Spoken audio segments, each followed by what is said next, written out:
मी मच्छिंद्र गोरे, आपले शास्त्र या चॅनलमध्ये तुमचं सर्वांचं स्वागत आहे. जर आपण या चॅनलला सबस्क्राईब केलं असेल तर सबस्क्राईब करा, लाईक करा, कमेंट करा, शेअर करा. कुमारिका असताना गर्भधारणा झाली तर गर्भपात करावं की नाही? कुमारिका असताना जर गर्भधारणा झाली तर गर्भपात करावा का नाही, याला शास्त्र काय प्रमाण देतं? कुमारिकेला ज्या व्यक्तीपासून गर्भधारणा झाली असेल तर त्या व्यक्तीसमोर त्या व्यक्तीबरोबर तिचं पहिले विवाह करून द्या. जर विवाह करणे शक्य नसेल तर गर्भपात करू नये. जर विवाह करणे शक्य नसेल तर गर्भपात करू नये.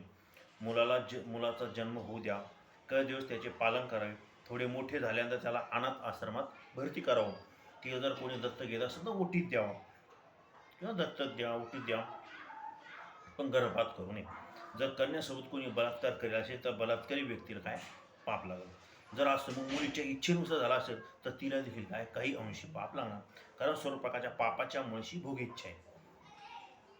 भोगेच्छा आहे, मुळीच नसेल तर पाप लागणार, आणि भोगेच्छा नसेल तर त्याला पाप लागणार नाही. जर कुमारिकेला गर्भधारणा झाली असेल तर तिच्या मात्या पित्यांना देखील पाप लागणार, कारण त्याने आपल्या मुलीकडे सुरुवातीपासून लक्ष द्यायला पाहिजे होतं, तिला फाजील स्वातंत्र्य नको द्यायला पाहिजे होतं, म्हणून त्यांना सुद्धा पाप होऊन आज मुली ज्या ज्या समाजामध्ये असं वागतायत त्याला जिम्मेदार त्यांचे काय आई वडील, असं आपल्याला म्हणावं लागणार, असं आपलं शास्त्र सांगतंय. जय.